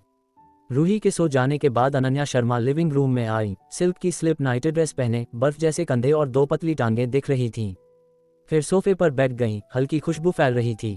रूही सो गई, अब बता सकते हो ना? अध्याय 320 अमिट यादें। मैंने किया, रणवीर रायचंद ने माना, चेहरे पर लाचार भाव। पता होता ऐसा होगा तो एयरपोर्ट पर उन प्रतिनिधियों को चुप कराने की जहमत न उठाते। तो जयपुर जाने का झूठ बोला। अनन्या शर्मा ने दबाव डाला। हाँ, रणवीर रायचंद ने सिर हिलाया, अब तो सब कबूल करना पड़ेगा। रणवीर, सॉरी, अनन्या शर्मा ने अचानक माफी मांगी। रणवीर रायचंद दंग रह गए। गुस्सा होने की तैयारी थी, लेकिन अनन्या ही सॉरी बोल रही थी। मुझे माफी मांगनी चाहिए। तुम क्यों सॉरी बोल रही हो? मैंने जरूर तुम पर दबाव डाला होगा, तभी तुमने झूठ बोला, अनन्या शर्मा आत्मग्लानि से बोली। रणवीर रायचंद समझ न सके कि ये बहका रही हैं या सच में मानती हैं। ज्यादा मत सोच, मेरी गलती है, सिर्फ तुम और रूही को चिंता न हो इसलिए छुपाया। तो मानते हो गलत किया? अनन्या शर्मा ने शरारती मुस्कान के साथ कहा, मानो उनकी छोटी चाल काम कर गई। पति को चालाकी सिखा रही हो। रणवीर रायचंद को समझ आ गया कि माफी की बात बहाना थी कबूल करवाने का। हिम्मत नहीं है, बस डांट नहीं सकती थी क्योंकि तुम रूही और मेरी फिक्र में थे। उन्होंने मुंह फुलाया। बुरा हुआ, सजा तो मिलेगी। शरारती मुस्कान के साथ उन्हें सोफे पर दबा दिया। सिल्क की स्लिप उनके सुडौल बदन से चिपकी थी, हरकुसियां उभर रही थी। बसंत की दावत शुरू हो गई, जोरदार और लंबी। काफी देर बाद अनन्या शर्मा उनके कंधे से लग कर लेटी थी, पसीने से चमक रही थी। रणवीर, वो ज़ीडाओ तुमने रूहाना ग्रुप के लिए, हमारे परिवार के लिए, रूही और मेरे लिए किया, लेकिन आगे से कुछ मत छुपाना वरना मुझे और असुरक्षा महसूस होगी। ठीक है, वादा करता हूँ। रणवीर रायचंद ने सिर हिलाया। थैंक यू पति। उन्होंने मीठी मुस्कान दी और गाल पर चुंबन लिया। रणवीर, तुम्हारा जीवन का सपना क्या है? अनन्या शर्मा ने पूछा। तुम्हें और रूही को सुरक्षित रखना ताकि हम शांति से साथ रह सकें। उन्होंने मुस्कुराकर कहा। इतना साधारण? वे हैरानी से पलकें झपकाईं। सबसे साधारण सपने अक्सर सबसे मुश्किल होते हैं।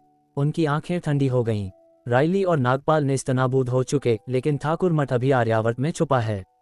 उस साधना लोक की ताकत का अंदाजा नहीं। द्वीप पर फंसे वक्त छवि लूथरा ने पश्चिमी साधना लोक की ताकत, स्वर्ग संस्था का जिक्र किया था। देवलोक को स्वर्ग संस्था का समर्थन था। सोचो कितनी भयानक होगी स्वर्ग संस्था।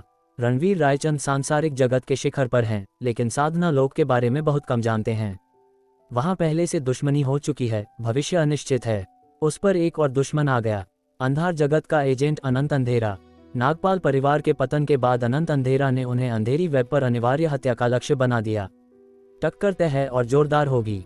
रणवीर, कुछ सोच रहे हो? अनन्या शर्मा ने समझदारी से पूछा। तुम्हें और रूही को सुरक्षित रखने के अलावा एक और व्यक्ति है जिसे मुझे बचाना है। राशि का मतलब? बिल्कुल, रणवीर रायचंद ने दृढ़ता से सिर हिलाया। रायचंद परिवार को एक रात में आग में जला दिया गया था। सदियों पुरानी हवेली जलकर खाक हो गई। उन्हें लगा सिर्फ वे बचे हैं। राशि मरी नहीं थी तो उन्हें ढूंढना ही होगा। खून का रिश्ता है, वो उनकी इकलौती बहन है। जब तक जिंदा है उनकी जिम्मेदारी है, तभी दिवंगत माता पिता के सामने मुंह दिखा सकेंगे। राशि की कोई खबर? अनन्या शर्मा ने पूछा, जिनसे कभी मिली नहीं लेकिन बहन को महत्व देती थी। रणवीर रायचंद ने सिर हिलाया। 6 साल बीत गए। पुरानी बातें खोदना आसान नहीं, वरना यक्षराज पहले ही कर चुका होता। आखिर रायचंद परिवार की रखी हुई मणि शायद राशि के पास ही है। सच में मिलना चाहती हूँ कि वो कैसी दिखती है। फोटो है? अनन्या शर्मा ने जिज्ञासा से पूछा। नहीं, 6 साल पहले की आग ने सब जला दिया, वे अफसोस से बोले। लेकिन उनकी सूरत दिल में बसी है। बड़ी बड़ी आंखें, गोरा रंग, काले बाल, हमेशा मुस्कान रहती थी, दांत चमकते जैसे गर्मी में ठंडी हवा। सब उन्हें प्यार करते थे। बहुत बच्चे उनके साथ खेलना चाहते थे, लेकिन वो मेरे पीछे पीछे घूमती। भैया ये, भैया वो। होठों पर प्यारी मुस्कान आ गई। राशि बहुत होशियार थी, हमेशा पहली आती। अगर जिंदा होती तो अब 18 की होती, शायद टॉप यूनिवर्सिटी में पहला साल। लेकिन 6 साल पहले की त्रासदी ने सब बदल दिया। राशि गायब हो गई और खुद उनके साथ बहुत कुछ गुजर चुका है। रणवीर, चिंता मत करो, राशि ठीक होगी। पुरानी बातों में मत उलझो। अनन्या शर्मा ने उन्हें उदास देखकर ढाढ़स बंधाया। ओह, उन्होंने सिर हिलाया। यही विश्वास था जिससे जी रहे थे। सबसे बुरा सोचने से इनकार करते थे और हिम्मत नहीं थी। दोनों सोफे पर बैठकर बहुत देर तक बातें करते रहे। आखिरकार अनन्या शर्मा उनके कंधे से लगकर सो गईं। पिछले दिनों से नहीं, पूरे आधे महीने से थकी हुई थीं। पहले रणवीर रायचंद की चिंता, फिर नवयुग राष्ट्र की यात्रा, लौटकर कंपनी के संकट, बहुत ताकत खर्च हो गई। अब सब सुलझ गया तो प्रिय पुरुष के पास शांति से सो सकी। रणवीर रायचंद को अपराध बोध हुआ। शायद अनन्या को कंपनी न चलानी चाहिए थी, लेकिन अब मना करेगी नहीं, बस ज्यादा मदद लेने को कह सकते थे। सो जाने के बाद उन्हें बेडरूम में उठाकर ले गए। थोड़ी देर बाद लिविंग रूम में लौटे और बाहर निकल गए। रात में लाल आकृति पेड़ की चोटी पर गर्व से खड़ी थी, ठंडी और तेज औरा। अग्नि, क्या छाया संप्रदाय ने ठाकुर मठ का मुख्यालय ढूंढ लिया? रणवीर रायचंद ने पूछा। ठाकुर मठ खत्म न हो तब तक चैन नहीं। संप्रदाय प्रमुख को रिपोर्ट, जांच चल रही है, अभी खबर नहीं। राशि का कोई सुराग? उन्होंने पूछा। दिल में उम्मीद जगी। वही, अग्नि ने जवाब दिया। रणवीर रायचंद का दिल धंस गया, फिर हुक्म दिया, जारी रखो। जी। अग्नि ने माना। शरीर हिला और गायब हो गई। रुद्रधाम की तरफ से भी रणवीर रायचंद ने पहले विक्रम से पूछ लिया था, कोई प्रगति नहीं। दोनों मामले दिल पर भारी थे, अब सिर्फ नतीजे का इंतजार। अगली सुबह अनन्या शर्मा फिर जल्दी उठी, अलविदा कहकर कंपनी चली गईं।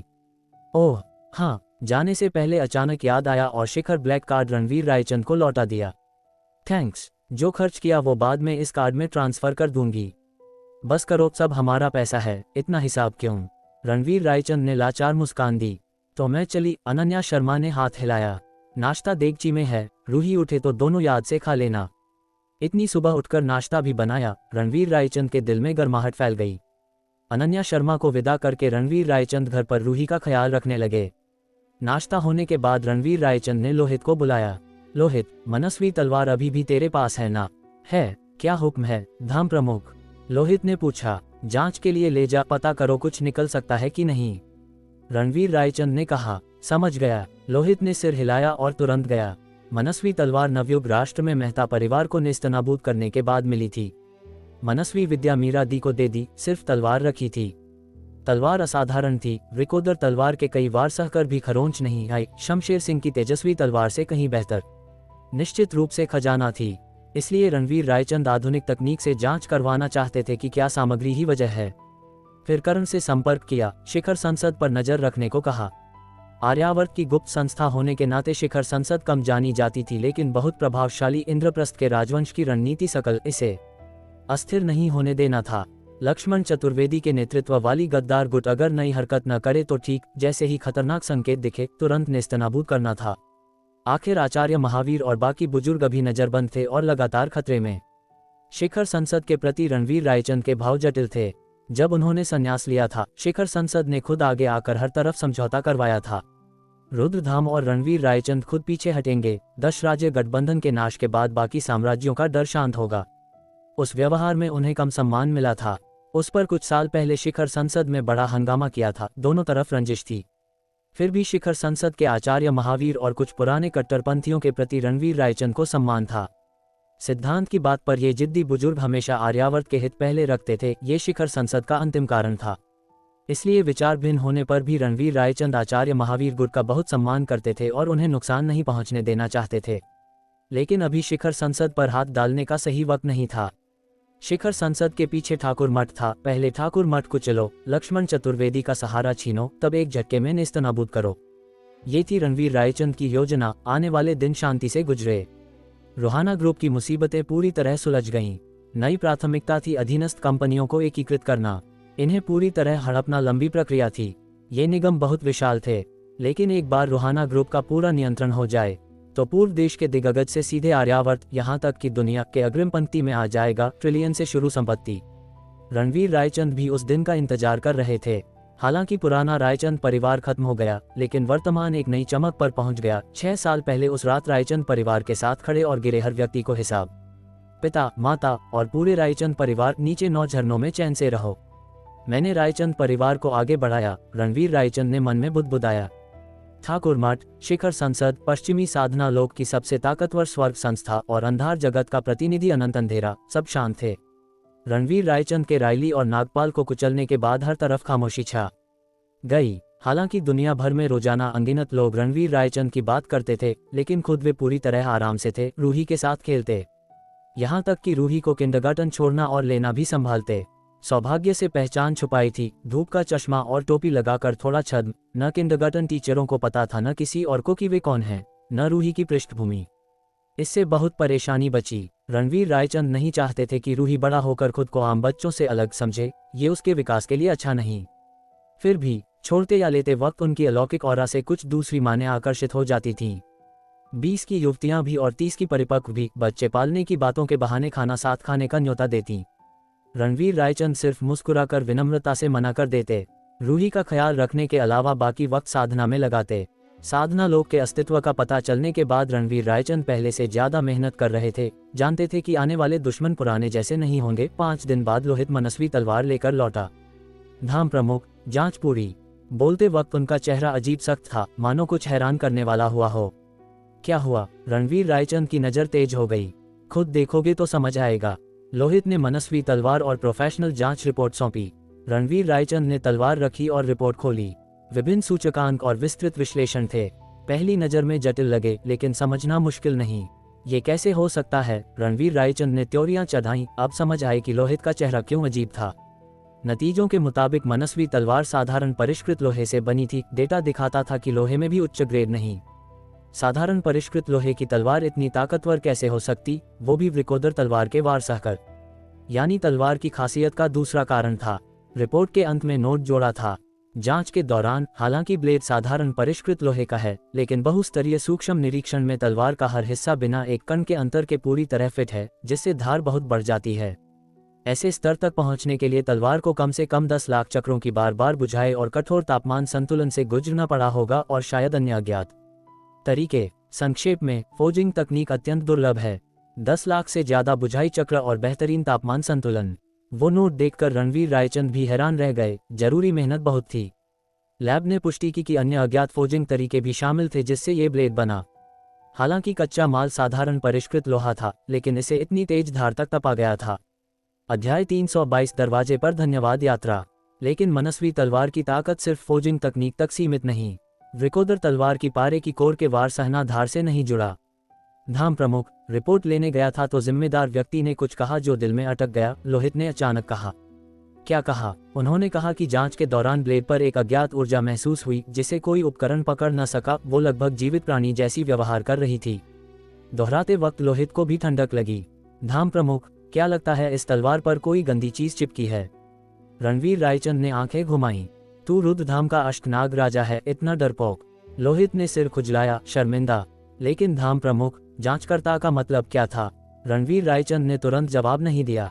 मनस्वी तलवार उठाए, ध्यान लगाया, फिर धीरे बोले, वो अज्ञात ऊर्जा शायद बलि शोधन शक्ति है। बलि शोधन शक्ति क्या है? लोहित हैरान हुआ। जब कोई मास्टर एक निश्चित स्तर तक पहुंच जाए तो अपनी शक्तियों से हथियार को व्यक्तिगत रूप से तप सकता है, उसे और घातक बना सकता है। रणवीर रायचंद ने समझाया। उनकी अपनी वृकोदर तलवार को बार बार बलि शोधन मिला था, प्राण शक्ति से लगातार पोषण मिलता था जिससे वो और ताकतवर होती गई। लेकिन वृकोदर तलवार की धार का कुछ हिस्सा असाधारण आधार सामग्री से भी आता था। मनस्वी तलवार की सामग्री बिल्कुल साधारण है, फिर भी इस स्तर तक तपी गई जिसने किया वो बेहद भयानक ताकतवर रहा होगा। धाम प्रमुख, कोई आया है आपको मिलने। तभी विक्रम अंदर आया, आदर से रिपोर्ट की। कौन? रणवीर रायचंद ने जिज्ञासा से पूछा। एक जवान लड़का और लड़की, कहते हैं पवित्र आश्रम से हैं और खास धन्यवाद देने आए हैं।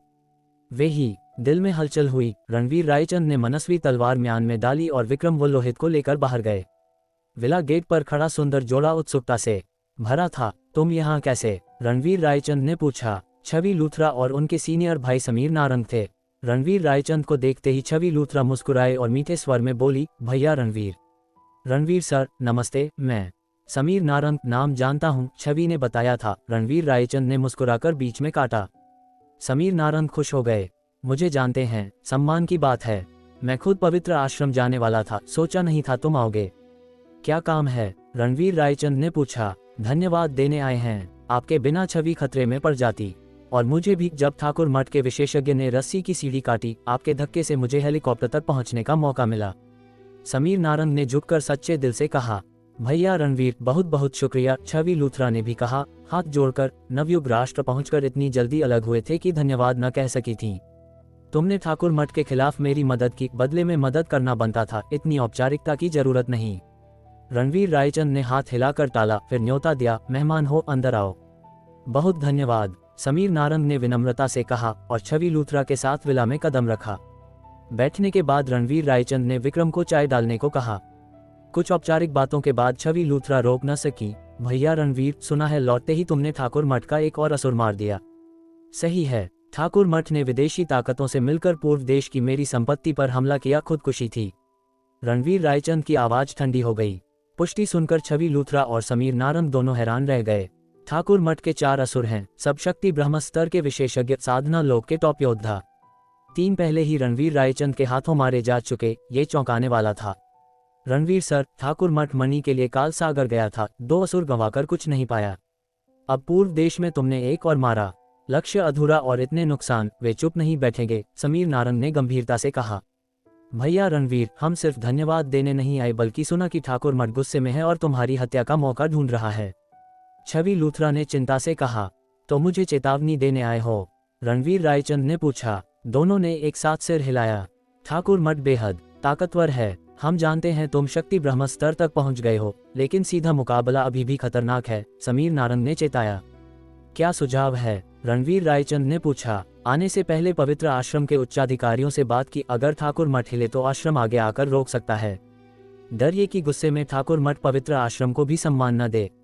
तो दूसरा विकल्प, सावधानी के लिए तुम अस्थायी रूप से पवित्र आश्रम में रह सकते हो, समीर नारंग ने समझाया। मेरी पत्नी और बच्चे पूर्व देश में हैं, साथ ही बहुत भाई और दोस्त। उन्हें छोड़कर पवित्र आश्रम में छुप नहीं सकता, और जड़ समस्या हल नहीं होगी, हमेशा कछुआ बनकर नहीं रह सकता। रणवीर रायचंद ने साफ मना कर दिया। पवित्र आश्रम के नेतृत्व को मेरा धन्यवाद कहना, सद्भावना और तुम्हारी दोनों की सराहना करता हूँ। भैया रणवीर, छवि लूथरा हिचकिचाई। ठाकुर मठ सच में बहुत ताकतवर था, जल्दबाजी घातक हो सकती थी। अगर सच में मदद करना चाहती हो तो एक एहसान कर सकती हो। रणवीर रायचंद ने अचानक पूछा।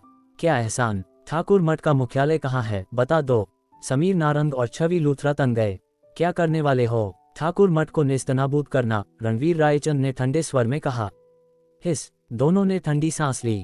वे चेतावनी और छुपने की सलाह देने आए थे, लेकिन रणवीर रायचंद ठाकुर मठ कुचलने का इरादा रखते थे। पूरा पागलपन। भैया रणवीर, ठाकुर मठ सच में बहुत ताकतवर है, कोई साधारण ताकत नहीं, छवि लूथरा ने समझाया।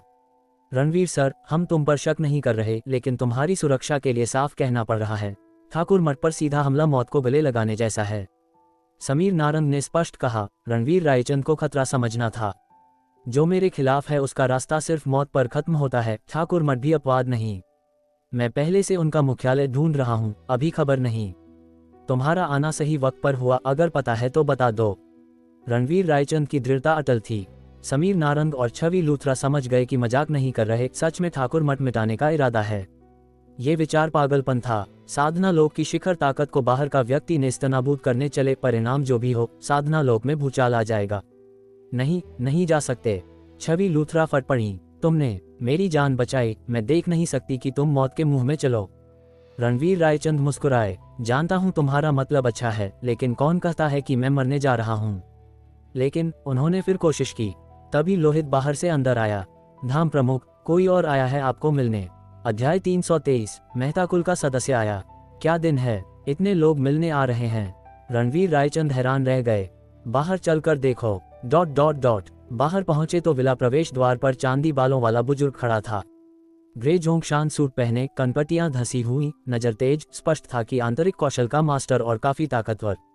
बुजुर्ग के पीछे काली मेबैक थी, पता नहीं अंदर कोई और था या नहीं।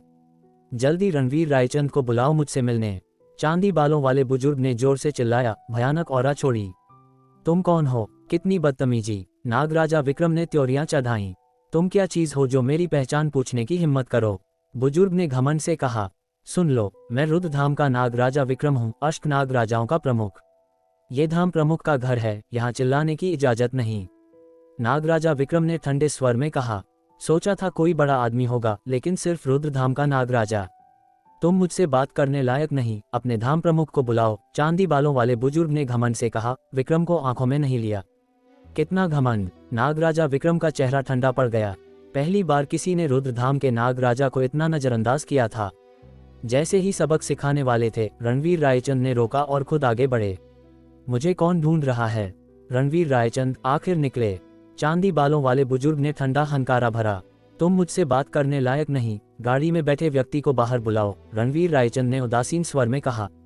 चांदी बालों वाले बुजुर्ग का चेहरा तुरंत सख्त हो गया।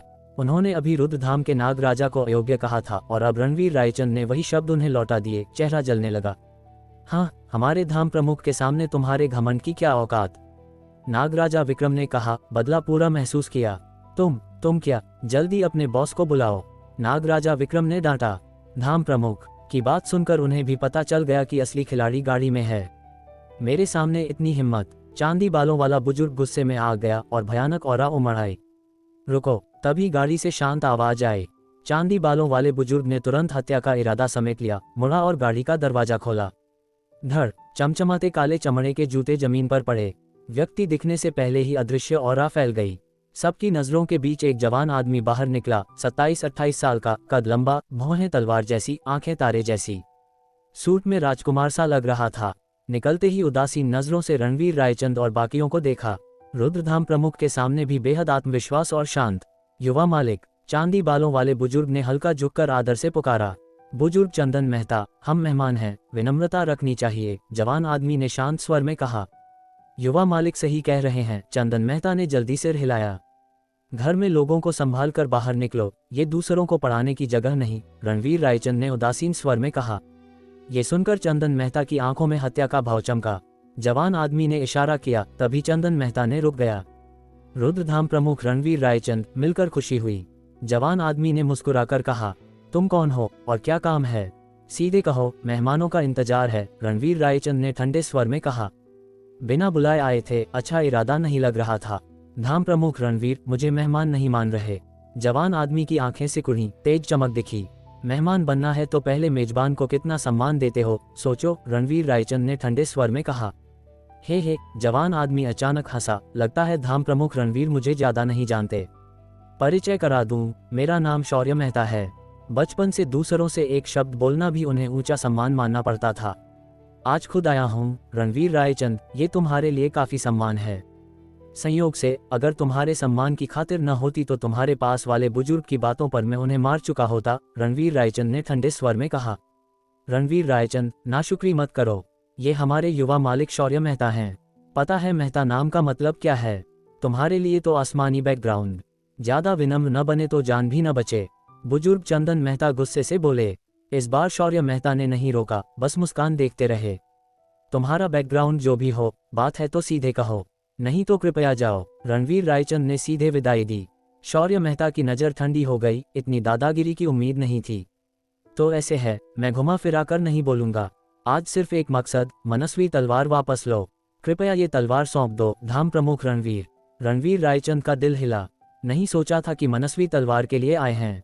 तुरंत याद आया नवयुग राष्ट्र में मीरा दी ने क्या कहा था, लौटकर भारत आने पर मेहता परिवार को नेस्तनाबूद करने की वजह से कोई ढूंढने आ सकता है, और सामने वाला भी मेहता कुल का। क्या रिश्तेदार हैं नवयुग राष्ट्र के मेहता परिवार का बदला लेने? लेकिन सीधा हमला क्यों नहीं, बल्कि तलवार मान रहे हैं? नवयुग राष्ट्र के मेहता परिवार से तुम्हारा क्या रिश्ता है? रणवीर रायचंद ने सीधे पूछा। नवयुग राष्ट्र का मेहता परिवार हमारे मेहता कुल की छोटी शाखा है। कुछ कारणों से नवयुग राष्ट्र चले गए थे।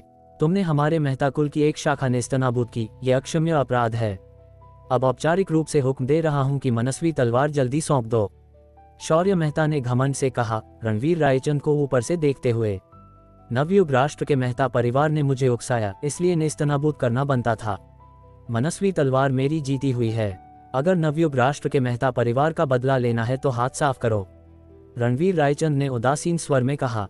कोई मेहता कुल का निकला, संबंध जोड़कर मनस्वी तलवार मान रहा है। हास्यास्पद। तो सौंपने का इरादा नहीं? शौर्य मेहता की आवाज ठंडी हो गई। मैंने साफ कह दिया, रणवीर रायचंद ने उदासीन स्वर में कहा। तो मुझे मत रोको। हमारे मेहता कुल की शाखा ने नेस्तनाबूद की और मेहता कुल के जादुई खजाने पर कब्जा किया, मौत के लायक हो। शौर्य मेहता ने अचानक गरजा। नाशुक्रे, सब मर सकते हो। चंदन मेहता अब रुक न सके और जोरदार हवा का झोंका उमड़ आया। रुको। तभी छवि लूथरा ने जोर से पुकारा। समीर नारंग के साथ लिविंग रूम से बाहर आईं। दोनों पक्षों की पूरी बात सुन ली थी। क्या तुम प्राचीन मेहता कुल से हो? छवि लूथरा ने अचानक पूछा। तुम प्राचीन मेहता कुल को जानती हो? शौर्य मेहता की नज़र तुरंत छवि लूथरा पर जमी। हालांकि परिचय में मेहता कुल कहा था, लेकिन प्राचीन कुल जोड़ने से मतलब पूरी तरह बदल गया। जो प्राचीन मेहता कुल जानता हो उसकी पृष्ठभूमि साधारण नहीं। बेशक जानती हूँ। साधना लोक में कोई नहीं जो प्राचीन मेहता कुल न जानता हो, छवि लूथरा ने अर्थपूर्ण स्वर में कहा। तुम साधना लोक से हो? शौर्य मेहता का चेहरा बदल गया। तुरंत पूछा। हम पवित्र आश्रम से हैं। छवि लूथरा ने साफ कहा, इसलिए प्राचीन मेहता कुल के सारे मामले जानते हैं। हालांकि नवयुग राष्ट्र का मेहता परिवार प्राचीन मेहता कुल की शाखा था, लेकिन उन्होंने धोखा देकर अलग हो गए और तुमसे बहुत पहले संबंध खत्म हो चुका था। नवयुग राष्ट्र मेहता परिवार के लिए खड़े होकर रणवीर रायचंद की जीती हुई लूट मांगना थोड़ा बेईमानी है ना? अध्याय 324। मरना चाहते हो तो पूरी कर दूंगा। छवि लूथरा की बात सुनकर शौर्य मेहता का चेहरा हल्का बदल गया। ये हमारे प्राचीन मेहता कुल का आंतरिक मामला है, बाहरी लोगों से कोई लेना देना नहीं। सलाह देता हूँ पवित्र आश्रम इसमें न पड़े। तुरंत रणवीर रायचंद को घूरा। मनस्वी तलवार सौंप दो, जान बख्श सकता हूँ, वरना परिणाम भुगतना पड़ेगा। उनका रवैया बेहद घमंडी था। नीलकंठ और लोहित दोनों गुस्से में आ गए। कोई उनके धाम प्रमुख को धमकी दे रहा था। बहुत बड़ी हिम्मत। चूंकि नवयुग राष्ट्र का मेहता परिवार प्राचीन मेहता कुल से नहीं रहा, तो मनस्वी तलवार के लिए तुम नवयुग राष्ट्र मेहता परिवार से क्यों नहीं गए? मैंने उन्हें नेस्तनाबूद किया, तब आकर मुझसे मान रहे हो? मेहनत का फायदा उठाने की कोशिश कर रहे हो? रणवीर रायचंद ने व्यंग्य से पूछा। ये तलवार नवयुग राष्ट्र मेहता परिवार की थी। प्राचीन मेहता कुल से क्या लेना देना? तुम्हारी लोगिका से तो नवयुग राष्ट्र मेहता परिवार की हर चीज तुम्हारी हो जाएगी। तो फिर नवयुग राष्ट्र मेहता परिवार ने मुझे उकसाया, इसलिए क्या मुझे प्राचीन मेहता कुल भी नेस्तनाबूद कर देना चाहिए? रणवीर रायचंद की पूछताछ से शौर्य मेहता का चेहरा बदल गया। पल भर के लिए बोल न सके। उनके पास नैतिक आधार नहीं था। छवि लूथरा और समीर नारंग मन ही मन ताली बजाए। रणवीर रायचंद शायद पूरी तरह न समझते हों, लेकिन वे प्राचीन मेहता कुल के बारे में काफी जानते थे। बहुत ताकतवर अस्तित्व थे, फिर भी लापरवाही से नेस्तनाबूद करने की बात कह दी। सच में दादागिरी। जो भी कहो, आज मनस्वी तलवार मुझे लेनी है। पवित्र आश्रम के लोगों के यहाँ होने की खातिर आखिरी मौका देता हूँ, जल्दी मनस्वी तलवार सौंप दो। शौर्य मेहता ने जोर देकर कहा। ये साफ डाका था। नीलकंठ, इन्हें विदा करो। रणवीर रायचंद को बात करने की फुर्सत नहीं, तुरंत घर लौटने लगे। प्राचीन मेहता कुल का युवा मालिक हो या नहीं, ये रणवीर रायचंद का घर था। बाहरी लोग यहाँ दादागिरी नहीं कर सकते। कृपया जाए, नीलकंठ ने ठंडे स्वर में कहा। रणवीर रायचंद से नजरअंदाज होना शौर्य मेहता को गुस्सा दिला गया। पवित्र आश्रम का सम्मान देकर दूसरा मौका दिया, लेकिन तुमने ठुकराया और मेरे सामने एंड दिखाए। क्या सच में रुद्रधाम प्रमुख की हैसियत से सबको छोटा समझते हो? रणवीर रायचंद को हंसी आई। दूसरों से 1 इंच सम्मान मिले तो 1 फुट लौटाते हैं, असली घमंडी शौर्य मेहता थे। लेकिन बहस करने लायक कुछ नहीं। ऐसे व्यक्ति से 1 शब्द ज्यादा बोलना भी समय की बर्बादी। शौर्य मेहता की आंखें ठंडी हो गईं। बुजुर्ग चंदन मेहता, इन्हें मार डालो। ठीक है। बुजुर्ग चंदन मेहता तुरंत आगे बढ़े, मानो स्वर्ग धरती की गति चला रहे हों।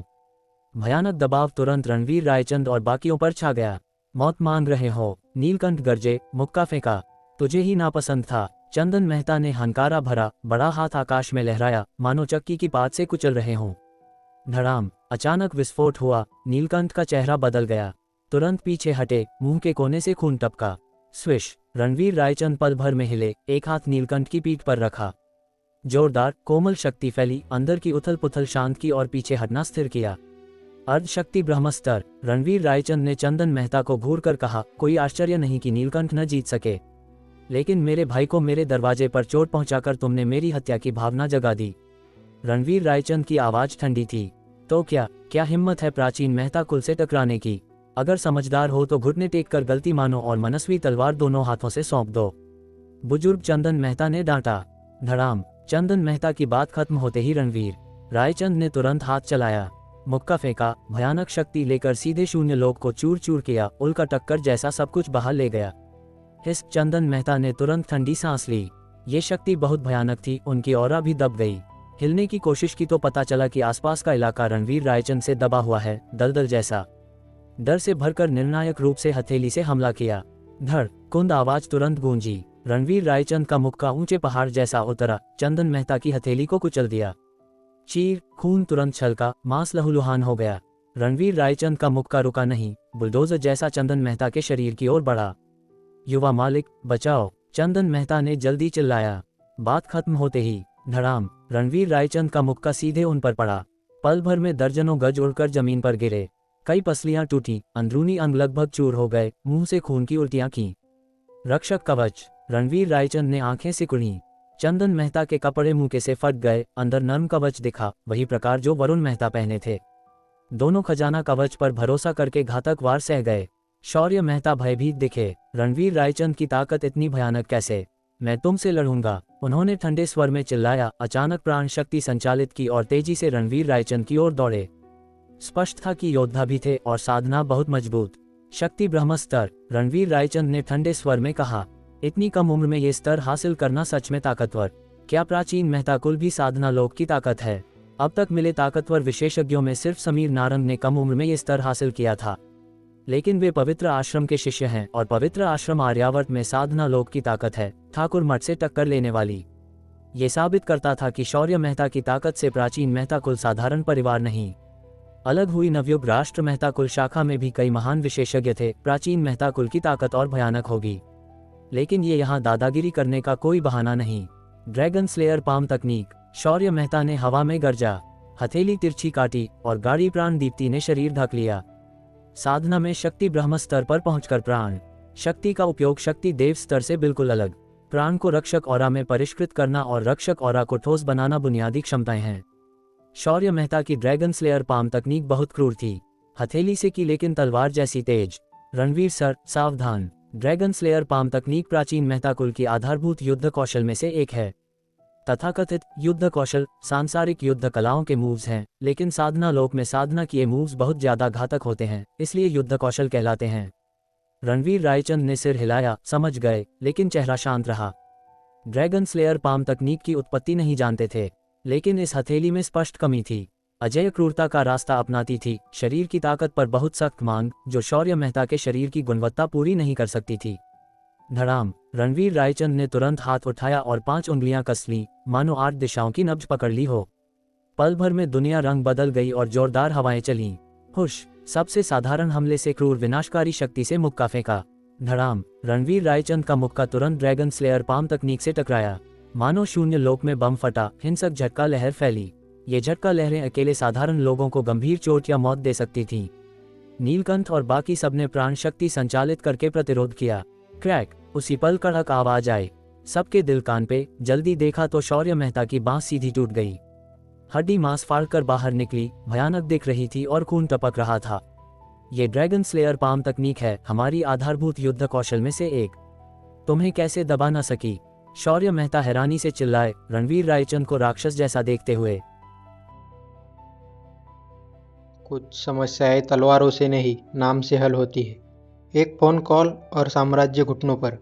लेकिन रणवीर के लिए असली जीत कॉरपोरेट विलय नहीं थी, घर की मुस्कान थी। पत्नी की राहत, बेटी की हंसी और वो वादा, अब कुछ नहीं छुपेगा। मगर शांति ज़्यादा देर तक नहीं टिकती। दरवाजे पर आया एक प्राचीन नाम, मेहता कुल। घमंड, विरासत और चोरी के हक का दावा। जवाब में कोई भाषण नहीं, सिर्फ एक मुक्का। और टूटी हुई ड्रैगन स्लेयर पाम ने साफ कर दिया, ये कहानी अभी खत्म नहीं हुई।